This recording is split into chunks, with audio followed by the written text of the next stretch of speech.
Hola, bienvenidos a la secta de este canal donde hablamos sobre temas de programación. Hoy vamos a estar comenzando una serie de videos sobre patrones de diseño. Los patrones de diseño son una herramienta sumamente importante en el día a día, nuestro día a día como desarrolladores, tanto seamos frontend o backend. Yo en mi caso como backend los uso muchísimo en mi trabajo, así que nada, la idea es hacer una serie de videos de patrones de diseño. Vamos a empezar por los patrones de diseño de comportamiento y luego vamos a ir a los creacionales y a los estructurales.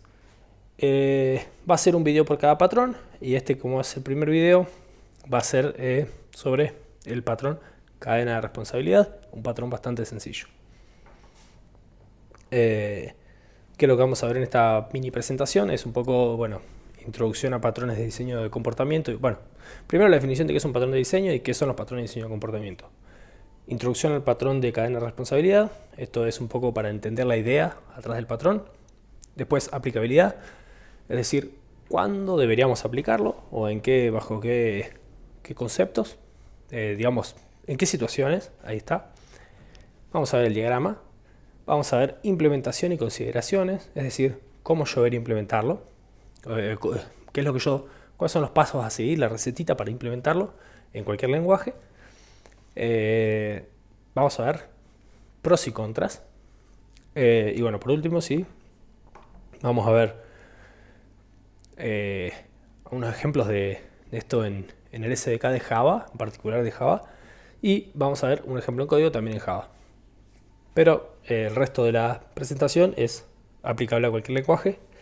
Solamente el último punto va a ser sí con Java porque tenía que elegir un lenguaje y bueno, elegí Java. ¿Qué es un patrón de diseño?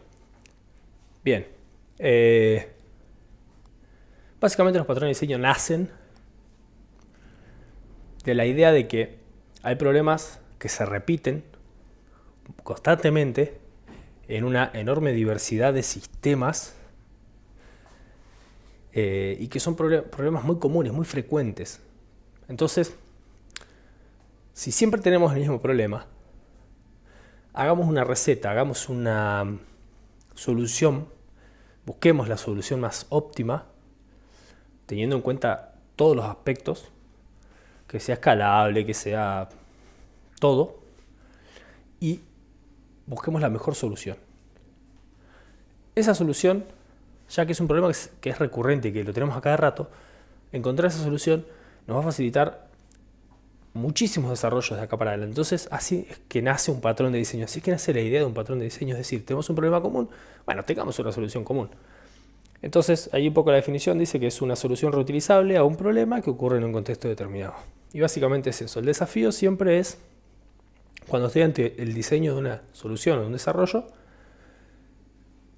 tener en la cabeza el conocimiento de los patrones, para a simple vista o mediante un corto análisis decir, che, acá estaría bueno aplicar cadena de responsabilidad, fíjate que lo podemos hacer de esta forma. Entonces, bueno, un patrón de diseño es eso, es una receta para un problema común, para solucionar un problema común. Tenemos tres grandes grupos de patrones de diseño: los creacionales, los estructurales y los de comportamiento. Bueno, el patrón de diseño cadena responsable es un patrón de comportamiento que describe cómo, o sea, los patrones de comportamiento lo que hacen es describir interacción entre nuestras clases. Bien, en particular el patrón cadena de responsabilidad nos hace, bueno, definir, como su nombre lo indica, una cadena de manejadores, es decir, de elementos que van a recibir una solicitud. Nosotros tenemos diferentes manejadores para diferentes tipos de solicitudes. Bueno, lo que nosotros hacemos es encadenarlos y ir siempre contra el primero. A ver, para hacer un poco más claro, ¿no? Este patrón lo que nos permite es pasar una solicitud a lo largo de una cadena de manejadores. Al recibir la solicitud, cada manejador va a decidir si la procesa o no. Si la procesa, buenísimo; si no la procesa, la pasa al siguiente manejador en la cadena. Esto nos permite desacoplar el código que intenta o que está haciendo la petición del código que la va a procesar. Es decir, nosotros no sabemos exactamente cuando hacemos la petición qué manejador va a ser el que la va a procesar.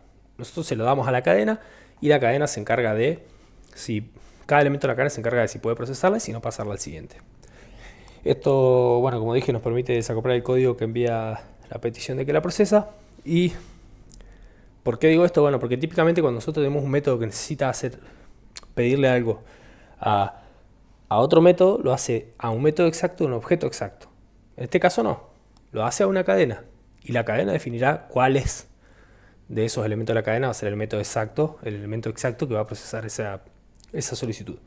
Bueno, como decía, para hablar de esto, creamos una cadena donde cada elemento conoce al siguiente elemento de la cadena. Es decir, el primer elemento en la cadena es siempre llamado por el cliente. Y luego, ese primer elemento de la cadena tiene un link, una referencia al siguiente. Ese segundo elemento en la cadena tiene una referencia al tercero. Ese tercer elemento tiene una referencia al cuarto, así hasta que lleguemos al último que no tiene referencia a nadie y es donde la cadena se termina. Bien, ¿qué problema tenemos con este patrón de diseño? Puede ser que una solicitud no sea procesada. ¿Por qué? Supongamos que nosotros tenemos una cadena de... Miren, el ejemplo que vamos a ver al final es un sistema de carga de archivos que podría ser, por ejemplo, Dropbox, ¿no? Entonces nosotros tenemos un sistema de carga de archivos de Dropbox. Y supongamos que Dropbox solamente acepta fotos, música y archivos de texto. Entonces nosotros definimos que nuestra cadena primero va a intentar procesarlo como un archivo de texto. Si no es, se lo va a pasar al procesador de audio, y si no es, se lo va a pasar al procesador de video. Y si no es, ya está. Bueno, ¿qué pasa si le tiramos con un Excel? Va a decir el procesador de texto, que es el primero de la cadena, va a decir, che, esto no es un texto, se lo paso al procesador de audio. El procesador va a decir, che, esto no es un audio, se lo paso al procesador de video. El procesador de video va a decir, che, esto no es un video, y yo ya no tengo a quién pasárselo, así que nada, la petición no se manejó. Igual vamos a ver más adelante un poco mejor. Una analogía al mundo real, una analogía del mundo real a una cadena de responsabilidad podría ser cuando llamamos a un servicio técnico o a un 0800 de esto, ¿no? Tenemos un problema con algún producto, lo que sea, llamamos a un 0800. Bueno, el primero que nos contesta, el primer elemento en esa cadena de responsabilidad, es decir, el primer handler, es una máquina, siempre es un contestador automático. Pulse 1, sí, pulse 2 y bla, bla, bla, te llevas por los menús. Si el contestador automático no puede solucionar tu problema, es decir, no pudo manejar la solicitud, se lo pasa al siguiente elemento en la cadena de responsabilidad, que sería la persona que está en el call center. Esa persona también va a intentar solucionar tu problema. En caso de que esa persona no sea capaz de solucionar tu problema, es decir, no puede manejar la solicitud, te va a derivar con el área correspondiente y vas a pasar a un siguiente handler, un siguiente manejador en la cadena de responsabilidad, que bueno, ya será un técnico especializado, no sé, te solucionará el problema, y bueno, ok, él sí pudo procesar la solicitud. Eso es básicamente la analogía con el mundo real.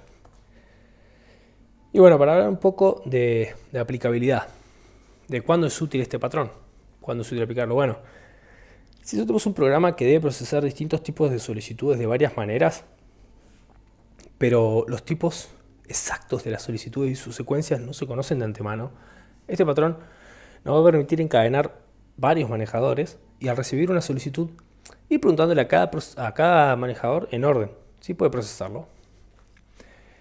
¿Cuándo más? Bueno, si es fundamental ejecutar, bueno, acá está un poco lo del orden que decía recién, si es fundamental ejecutar varios manejadores en un orden específico, lo que nosotros hacemos con este patrón es vincular los manejadores de la cadena en cualquier orden, y este va a ser respetado por todas las solicitudes. Es decir, nosotros definimos el orden y este sí o sí va a ser respetado por todas las solicitudes.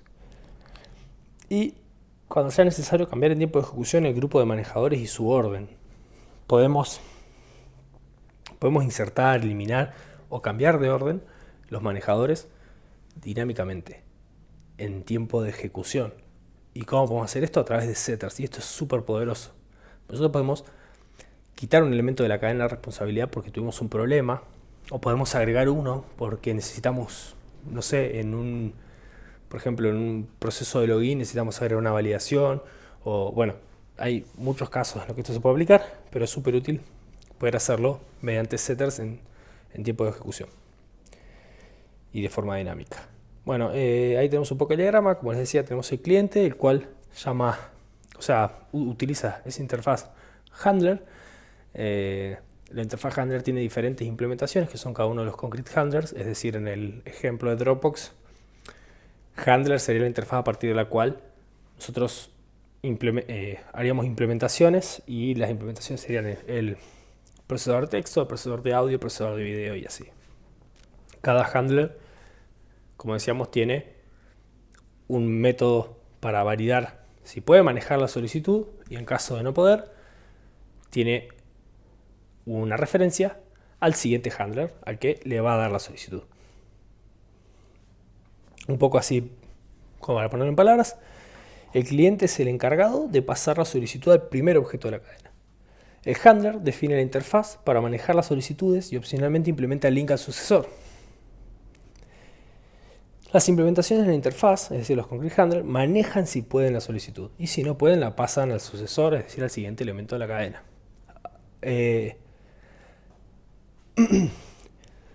A modo de resumen, la petición se va a mantener viajando por toda la cadena hasta que dé con un handler que sea capaz de manejarla o la cadena llegue a su fin. Bien, en cuanto a implementación y consideraciones, acá tenemos varias cosas. Lo primero es definir una interfaz o clase abstracta la cual van a implementar los manejadores. En mi caso prefiero como una interfaz.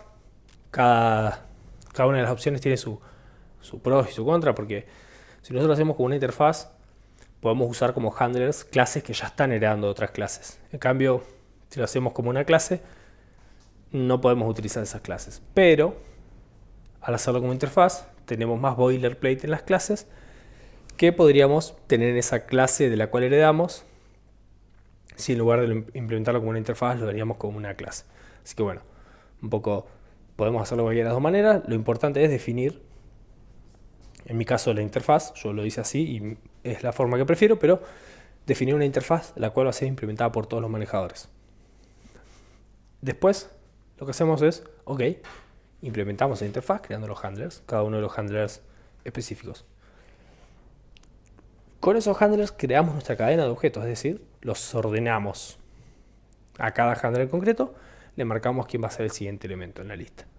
Y bueno, el cliente solo necesita conocer al primer objeto de la cadena, que va a ser el que le va a pasar la solicitud.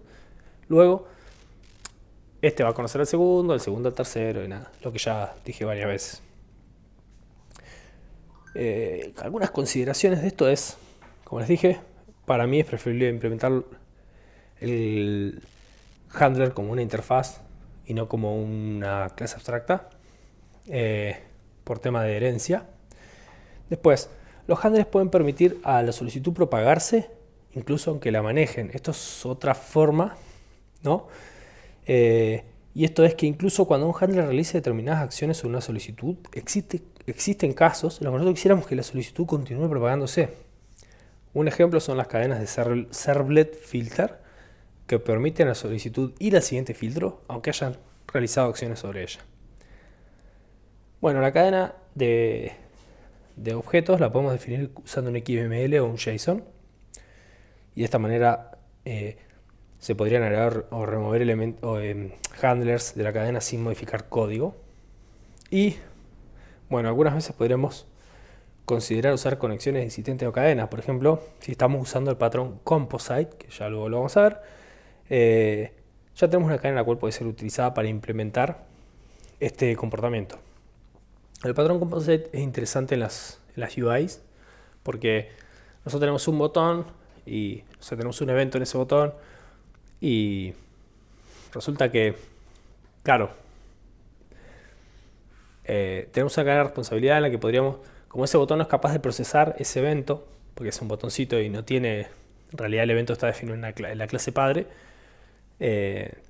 o qué hacer con ese evento, digamos. Entonces, esta petición viaja al elemento inmediatamente superior, que no sé, será una ventanita, un pop-up.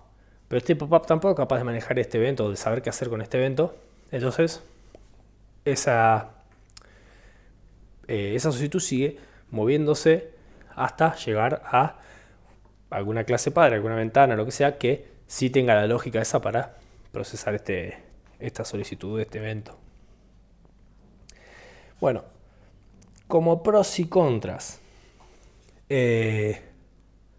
Como pros, a la izquierda tenemos, se puede controlar el orden de procesamiento de las solicitudes. A través de un XML o un JSON, como dijimos, se puede ordenar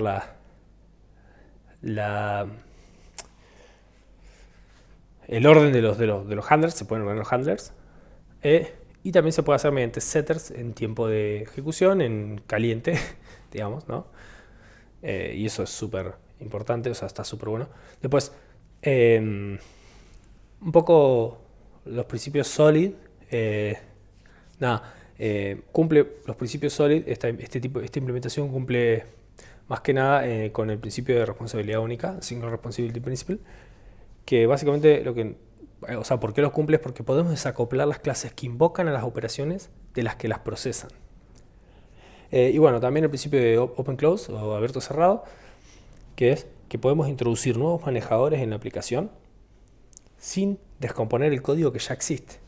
O sea, los cumple estos dos principios de SOLID, el S y el O, los cumple muy bien. Y bueno, algunas solicitudes, digamos como contra, tenemos que algunas solicitudes podrían ser no procesadas, y esto es algo a tener en cuenta porque puede ser un comportamiento que querramos, es decir, nosotros queremos que esta solicitud que no encaja en ninguno de los manejadores que tengo sea no procesada, o puede que no queramos, que eso significa un error. Nada, a tenerlo en cuenta, y dependerá de la implementación que estamos haciendo. Bueno, algunos ejemplos en el JDK de Java y luego pasamos al código. En la clase Logger, en Java Util Login Logger, tenemos el método log. Ese es un ejemplo de implementación de este patrón.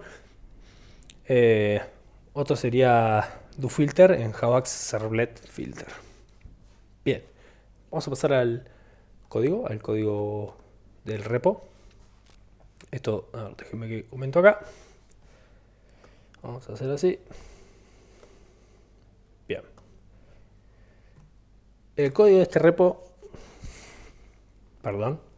con el código está en la descripción para que se lo puedan bajar. Les cuento un poco qué es esto. Acá tenemos la interfaz handler con tres métodos. setHandler, este define el próximo, define el próximo handler en la cadena, es decir, quién va a ser el siguiente al que le voy a pasar la solicitud si yo no la puedo procesar. Este es el método process, el que intenta procesar el archivo. Y este es el getHandlerName, simplemente es un getter para sacar el nombre del handler. Tenemos, como dije, un sistema de carga de archivos. En este caso podría ser, digamos, Dropbox, por ejemplo. Y tenemos que nosotros soportamos 6 tipos de archivos. Soportamos texto, Word, Excel, audio, video e imagen. Bien. En la clase main, nosotros tenemos instanciados 6 handlers, ¿ven? Que son de tipo handler, o sea, de la interfaz handler. Tenemos el handler de texto, de Word, de Excel, de audio, de video y de imagen, ¿no? Ahí están. Así que nada, creamos una instancia de cada uno. Voy a abrir el de texto, que es el primero. Son todos iguales, solamente cambian los nombres, es todo a modo ilustrativo. Pero bueno, acá tenemos, por ejemplo, el primero, que es el TextFileHandler. Definimos algunas variables ahí, algunas propiedades de la clase. Bueno, tenemos el constructor. Tenemos un setHandler acá, que es el que me sirve para definir quién va a ser el siguiente que procese en la cadena. Tenemos el método process, como había dicho, que si el tipo es de tipo texto, el archivo lo proceso, lo veo que lo procesé. Si no, si no es de tipo texto y tengo definido el siguiente, porque este handler es este de acá, es decir, yo tengo a alguien a quien pasarle mi solicitud, hay alguien en la cadena después de mí, ok, si esto es así, lo veo que se lo paso al siguiente en la cadena y se lo paso al siguiente en la cadena. Si ninguna de estas dos cosas se cumple, es decir, no es del tipo que yo proceso y no hay nadie más en la cadena, ok, yo lo veo que no soporto el archivo y se terminó, llegué hasta el final de la cadena y no se procesó. Todos estos handlers son iguales, lo pueden ver en el código, pueden leerlo ahí, como les dije, les dejo el repo en la descripción. Así que bueno, instanciamos cada uno de estos handlers. Acá lo que hacemos es definir la cadena, esto es, definir el orden de la cadena. Vamos a arrancar por el TextHandler y le vamos a indicar que el siguiente va a ser el DocHandler, el de Word. Y al de Word le vamos a indicar que el siguiente es el de Excel, y al de Excel le vamos a indicar que el siguiente es el de audio. Y así con cada uno, ¿no? Al de audio le vamos a indicar que el siguiente es el de video. Y por último va a ser el de imagen. Nos van a quedar ordenados entonces texto, Word, Excel, audio, video e imagen. Bien, vamos a correrlo. Lo vamos a correr procesando un archivo de audio en este caso. El comportamiento esperado sería que el de texto lo pase al de Word, el de Word al de Excel y el de Excel al de audio y el de audio lo procese. Vamos a ver si esto es así. El de texto lo intentó procesar, no pudo y lo forwardeó al de Word. El de Word intentó, no pudo y lo forwardeó al de Excel. El de Excel no pudo, lo pasó al de audio y el de audio finalmente procesó y guardó el archivo. Se comportó tal cual quisimos. Vamos a comentar esta línea del de audio. Vamos a intentar procesar, ¿cuál es el último en la cadena? El de imagen. Vamos a intentar procesar el de imagen para que pase a través de toda la cadena. A ver.